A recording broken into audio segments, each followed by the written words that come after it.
Hello friends, S T teaching या YouTube चॅनलवर तुम्हा सर्वांचे स्वागत आहे. विद्यार्थी मित्रमैत्रिणींनो, तुम्ही पेपरला जाण्याची तयारी करता झटपट काही प्रश्नांची उजळणी करायची आहे. तुमचे पेन पेन्सिल सर्व साहित्य घेता कानांवर काही प्रश्नोत्तरे पडलीत की शाळेत पोचेपर्यंत ऐकलेले मनात आठवत राहा. परीक्षेत नक्कीच लिहिता येईल. चला तर मग मुलांनो, आता वेळ न दवडता भराभर प्रश्नोत्तरे पाहूया. इयत्ता 6वी, विषय इतिहास नागरिकशास्त्र, प्रथम सत्र परीक्षा. पहिला प्रश्न पाहूया. प्रश्न पहिला अ. रिकाम्या जागा भरा. ख्रिश्चन धर्माचा पवित्र ग्रंथ टिंबटिंब आहे. ख्रिश्चन धर्माचा पवित्र ग्रंथ बायबल आहे. वेदांना टिंबटिंब असेही म्हणतात. वेदांना श्रुती असेही म्हणतात. महाराष्ट्रात एकूण टिंबटिंब जिल्हे आहेत. महाराष्ट्रात एकूण 36 जिल्हे आहेत. वैदिक काळात टिंबटिंब हा प्रमुख व्यवसाय होता. वैदिक काळात शेती हा प्रमुख व्यवसाय होता. जैन धर्मात टिंबटिंब या तत्वाला महत्त्व दिलेले आहे. जैन धर्मात अहिंसा या तत्वाला महत्त्व दिलेले आहे. पंजाबमधील टिंबटिंब नदीच्या काठी हडप्पा हे शहर आहे. पंजाबमधील रावी नदीच्या काठी हडप्पा हे शहर आहे. गौतम बुद्धांच्या आईचे नाव टिंबटिंब होते. गौतम बुद्धांच्या आईचे नाव मायादेवी होते. आपल्या काही भावनिक आणि टिंबटिंब गरजाही असतात. आपल्या काही भावनिक आणि मानसिक गरजाही असतात. प्राचीन भारतात मानवाने लिहिण्यासाठी टिंबटिंब वृक्षाच्या सालींचा उपयोग केला. प्राचीन भारतात मानवाने लिहिण्यासाठी बुर्ज वृक्षाच्या सालींचा उपयोग केला. बंगालच्या उपसागरात टिंबटिंब आणि टिंबटिंब ही भारतीय बेटे आहेत. बंगालच्या उपसागरात अंदमान आणि निकोबार ही भारतीय बेटे आहेत. टिंबटिंब हा सर्व वेदातील मूळ ग्रंथ मानला जातो. ऋग्वेद हा सर्व वेदातील मूळ ग्रंथ मानला जातो. हडप्पा संस्कृतीचा विस्तार प्रामुख्याने भारतीय उपखंडाच्या टिंबटिंब भागात झालेला होता. हडप्पा संस्कृतीचा विस्तार प्रामुख्याने भारतीय उपखंडाच्या वायव्य भागात झालेला होता. टिंबटिंब साम्राज्य हे प्राचीन भारतातील सर्वाधिक मोठे साम्राज्य होते. मौर्य साम्राज्य हे प्राचीन भारतातील सर्वाधिक मोठे साम्राज्य होते.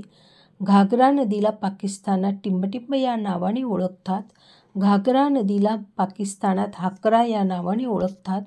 अवंतीचा राजा टिंबटिंब याच्या कारकिर्दीत अवंती ही मगध साम्राज्यात विलीन झाली.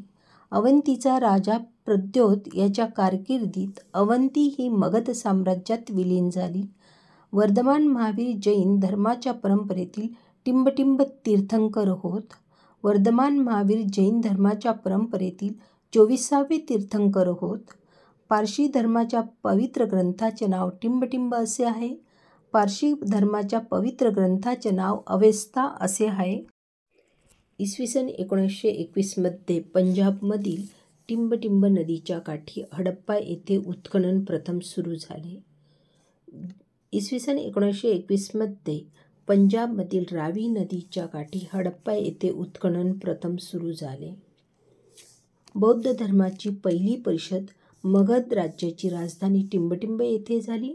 बौद्ध धर्माची पहिली परिषद मगध राज्याची राजधानी राजगृह येथे झाली. नंद घराण्याच्या शेवटच्या राजाचे नाव टिंबटिंब असे होते. नंद घराण्याच्या शेवटच्या राजाचे नाव धनानंद असे होते. ब प्रश्न. खालील प्रश्नांची एका वाक्यात उत्तरे लिहा. इतिहास म्हणजे काय? उत्तर. मानवी संस्कृतीच्या वाटचालीत घडलेल्या सर्व भूतकालीन घटनांची सुसंगत मांडणी म्हणजे इतिहास होय. मुद्रांचा वापर कशासाठी केला जाई? उत्तर. मुद्रांचा वापर वस्तू विकत घेण्यासाठी केला जाई. तिसरा प्रश्न. इतिहासाच्या साधनांचे 3 प्रकार कोणते? उत्तर. इतिहासाच्या साधनांचे 3 प्रकार पुढीलप्रमाणे: भौतिक साधने, लिखित साधने आणि मौखिक साधने. तीर्थंकर कोणास म्हणतात? उत्तर. धर्मज्ञान प्रकट करणाऱ्यास जैन धर्मात तीर्थंकर असे म्हणतात. वेदकाळातील राजांची प्रमुख कर्तव्ये कोणती होती? उत्तर. प्रजेचे रक्षण करणे, कर गोळा करणे आणि उत्तम राज्यकारभार करणे ही राजांची प्रमुख कर्तव्ये होती. बौद्ध धर्माच्या प्रसारासाठी सम्राट अशोकाने श्रीलंकेस कोणाला पाठविले? उत्तर. बौद्ध धर्म प्रसारासाठी सम्राट अशोकाने महेंद्र आणि संघमित्रा यास श्रीलंकेस पाठविले. सेल्युकस निकेटरचा राजदूत कोण होता? उत्तर, सेल्युकस निकेटरचा राजदूत मेगास्थनीज होता. मानवी समाज दीर्घकाळ वस्ती कोठे करतो? उत्तर, मानवी समाज पाण्याजवळ किंवा नदीजवळ दीर्घकाळ वस्ती करतो. महाजनपदे म्हणजे काय? उत्तर, ज्या जनपदांचा भौगोलिक विस्तार वाढून ती अधिक बलशाली झाली अशा जनपदांना महाजनपदे म्हणत. हडप्पा संस्कृतीतील व्यापारी कोणते कापड इजिप्तला पुरवत असत? उत्तर, हडप्पा संस्कृतीतील व्यापारी इजिप्तला मलमलीचे कापड पुरवत असत. वेदकाळातील मनोरंजनाची साधने लिहा. उत्तर, गायन, वादन, नृत्य, रथांच्या शर्यती, शिकार करणे, सोंगट्यांचा खेळ इत्यादी मनोरंजनाची साधने होत.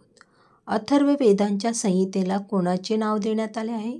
उत्तर, अथर्ववेदांच्या संहितेला अथर्व ऋषींचे नाव देण्यात आले आहे. प्रश्न दुसरा अ. थोडक्यात उत्तरे लिहा.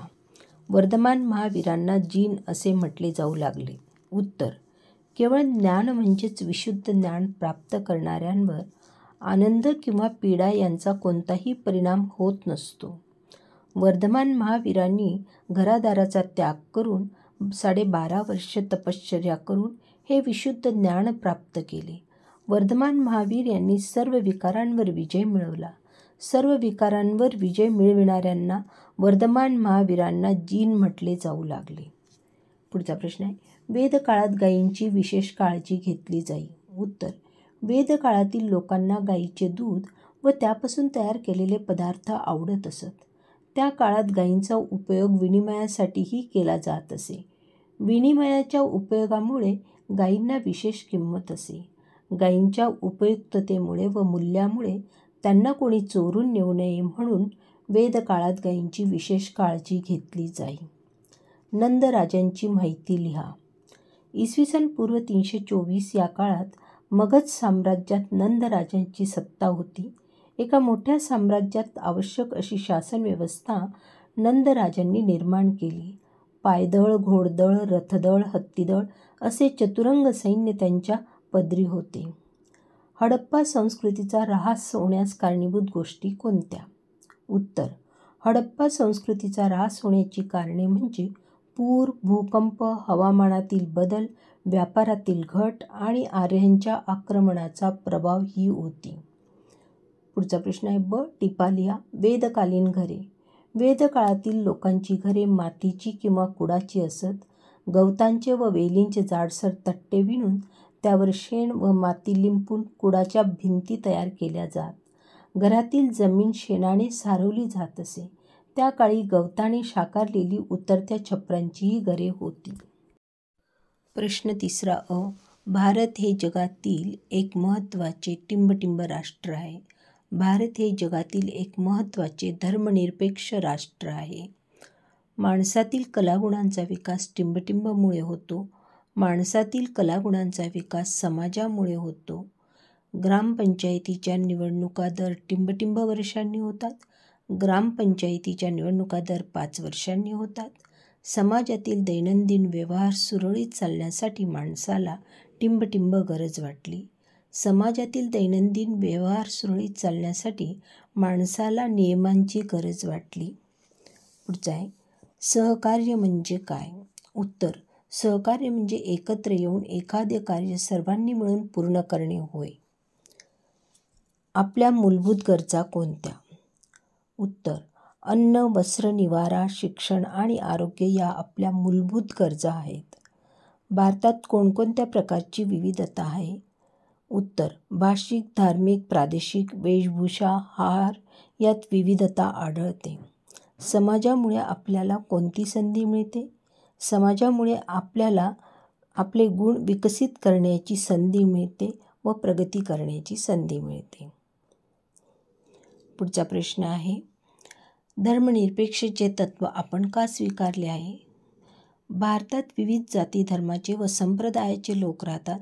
त्यांच्यात परस्पर सामंजस्य वाढीस लागावे म्हणून धर्मनिरपेक्षतेचे तत्त्व आपण स्वीकारले आहे. भारतीय उपखंड असे कोणत्या प्रदेशाला म्हणतात?